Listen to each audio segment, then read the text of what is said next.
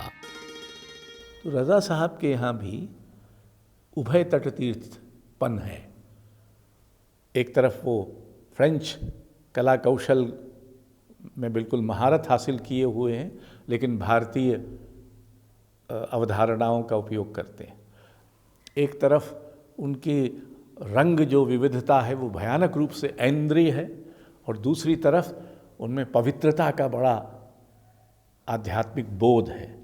تو ایسے بہت سارے تتو ہیں جو ان کو ابھے تٹ تیرتھ بناتے ہیں، اور یہی ان کا سندیش ہے کہ ہم نقل کر کے آدھنک نہیں ہو سکتے، ہم اپنی شرطوں اور اپنی پرمپرا کا آلوچناتمک انویشن کر کے اس کی رچناتمک سمبھاوناؤں کو بڑھا کر ہی آدھنک ہو سکتے ہیں۔ رضا ویسے تو ساری دنیا کے آرٹ کو پسند کرتے تھے اور یورپی فن مصوری سے کافی متاثر تھے، مگر انہیں لگتا تھا کہ ایک ہندوستانی کے طور پر جب تک وہ اپنی جڑوں کی طرف نہیں لوٹیں گے اور مغرب کی بھونڈی نقالی سے خود کو محفوظ نہیں کریں گے، تب تک وہ اپنی ایک منفرد شناخت قائم نہیں کر سکتے۔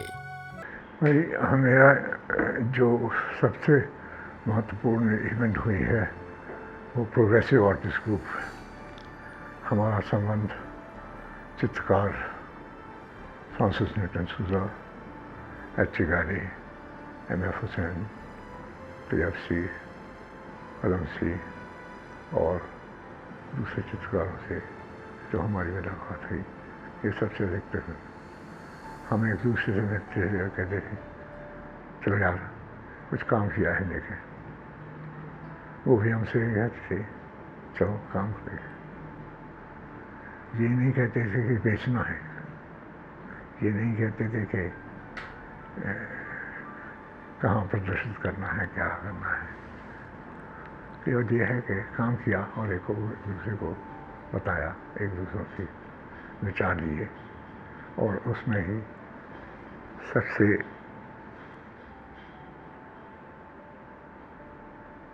ادھک فائدہ ہوتا تھا، کیونکہ انہوں نے ہمیں چتر کو دیکھ کے اپنی رائے دی، ہم ان کے چتر کو دیکھ کر اپنی رائے دیتے، اور دھیرے دھیرے ہم آگے بڑھتے جاتے۔ لہٰذا اس مقصد کو حاصل کرنے کے لیے اپنے چند ہم خیال ساتھیوں کے ساتھ مل کر انہوں نے ممبئی میں پروگریسو آرٹسٹ گروپ کی بنیاد رکھی اور ساتھیوں کو اس بات کے لیے آمادہ کیا کہ وہ اپنی ایک الگ سوچ اور سمجھ کے ساتھ تصویریں بنائیں اور خود کو ہندوستانی قالب میں ڈھال کر پیش کریں۔ ان کے ساتھیوں نے بھی ان کی گزارش پر لبیک کہا اور ان کے ہمراہ ہو گئے، جن میں ایف این سوزا جیسے عالمی شہرت یافتہ مصور پیش تھے۔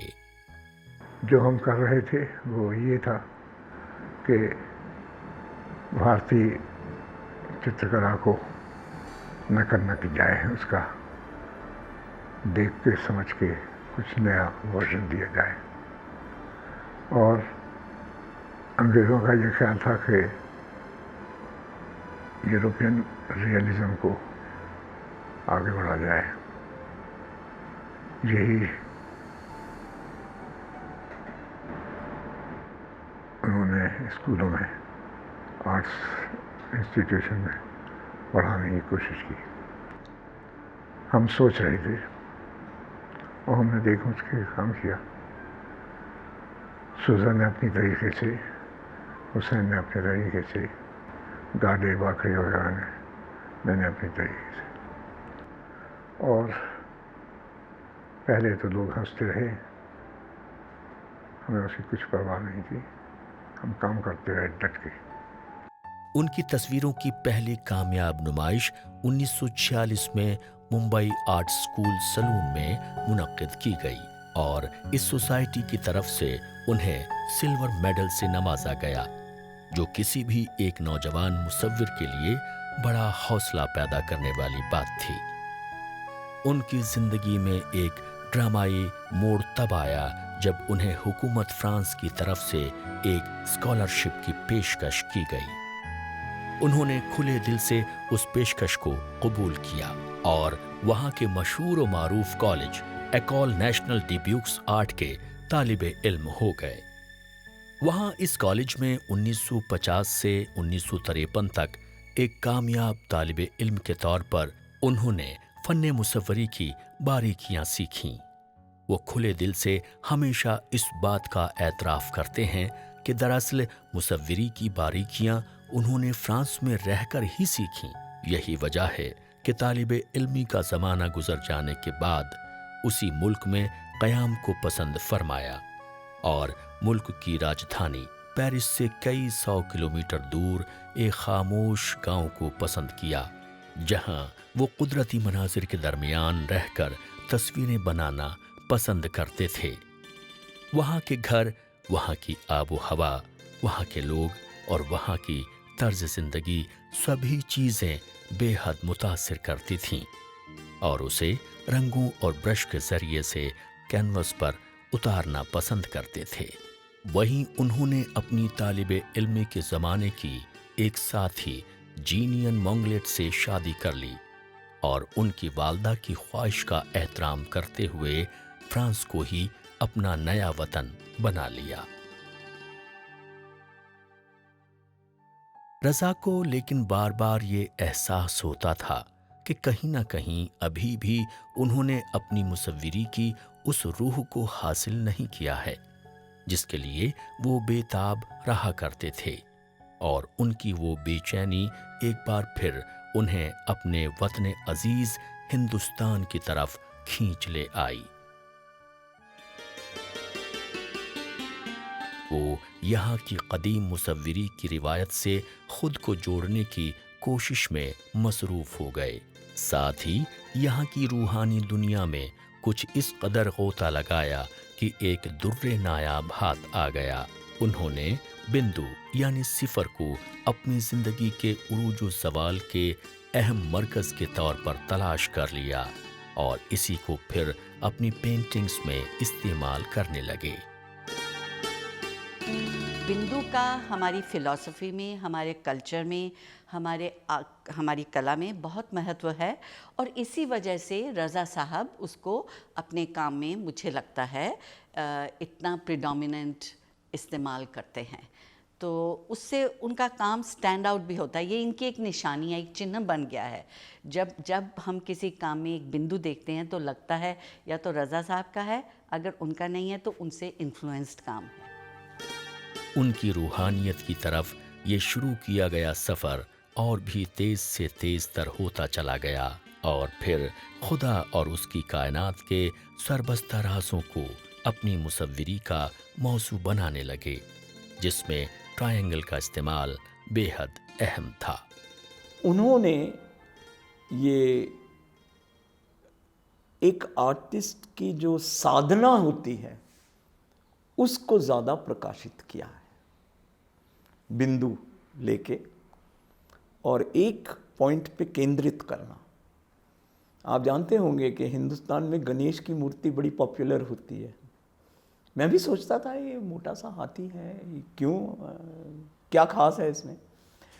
کئی سال سوچتے سوچتے سمجھ آئی کہ ہاتھی کا سر اس آدمی پہ کیوں ہے. اسی سے کہتے ہیں کہ شبھ آرمبھ ہوتا ہے. اور شبھ آرمبھ کب ہوتا ہے؟ ہاتھی کے 2 ہاتھ نہیں ہوتے، اس کی ایک سونڈ ہوتی ہے. جب آپ ایک پوائنٹ پہ کیندرت ہو جاتے ہیں تو آپ اپنی جو سادھنا کا ایم ہے اس کو پراپت کر سکتے ہیں، کیونکہ آپ کیندرت ہیں۔ رضا نے اپنی تخلیقات پر تبصرہ کرتے ہوئے ایک مقام پر فرمایا تھا کہ میری ساری تخلیقات میں میرے اپنے اندرونی تجربات کی عکاسی ہے اور ساتھ ہی قدرت کے ساتھ میری ہم آہنگی اور گہری وابستگی کی زندہ مثال ہیں۔ میں اپنے ان ہی تجربات و احساسات کو رنگوں اور برش کے ذریعے سے کاغذ کے کینوس پر اتارنے کی کوشش کرتا ہوں۔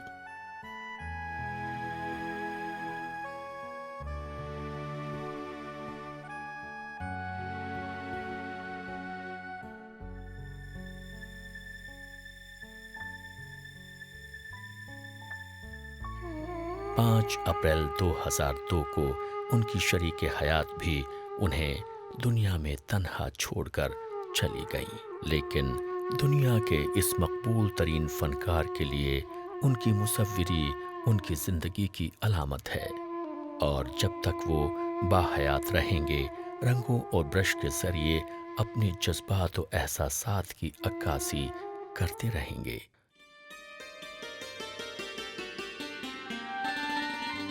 اس عظیم فنکار کی عظمت کا اعتراف بے شمار انعامات و اعزازات سے بھی نواز کر کیا گیا۔ انہیں حکومت ہند نے 1981 میں پدم شری سے نوازا اور ساتھ ہی مدھیہ پردیش حکومت نے اپنے باوقار انعام کالی داس سمان سے نوازا۔ 2007 میں بھارت سرکار نے ایک بار پھر انہیں پدم بھوشن کا خطاب عطا کیا۔ ساتھ ہی وہ ہندوستان کیا پورے ایشیا کے پہلے فنکار تھے جنہیں ان کی مصوری کے میدان میں اعلیٰ کارکردگی کے لیے 1956 میں حکومت فرانس کی طرف سے پیرکس ڈالیکریٹی انعام سے نوازا، جو بلا شبہ ان کے لیے ایک بڑی بات تو تھی ہی، ساتھ ہی پورے ملک کے لیے سر فخر سے اونچا کرنے والی بات بھی تھی۔ انہوں نے نوجوان فنکاروں کے فن کو جلا بخشنے اور انہیں مناسب مواقع فراہم کرنے کے لیے ہندوستان میں رضا فاؤنڈیشن کی بنیاد رکھی، جو نہ صرف نوجوان اور ہونہار مصوروں کے لیے طرح طرح کے وسائل مہیا کراتا ہے، بلکہ انہیں سالانہ رضا فاؤنڈیشن انعام سے نواز کر ان کی حوصلہ افزائی بھی کرتا ہے۔ اس عظیم مصور کی تصویروں کی نمائش دنیا کے مختلف شہروں میں منعقد کی جاتی رہی ہے، جن میں پیرس، ناروے، سوئٹزرلینڈ جیسے ممالک شامل ہیں۔ اندرون ملک میں بھی کئی مقام پر ان کی تصویروں کی نمائشیں منعقد کی گئی ہیں، جیسے جے پور، دہلی، ممبئی اور بھوپال وغیرہ۔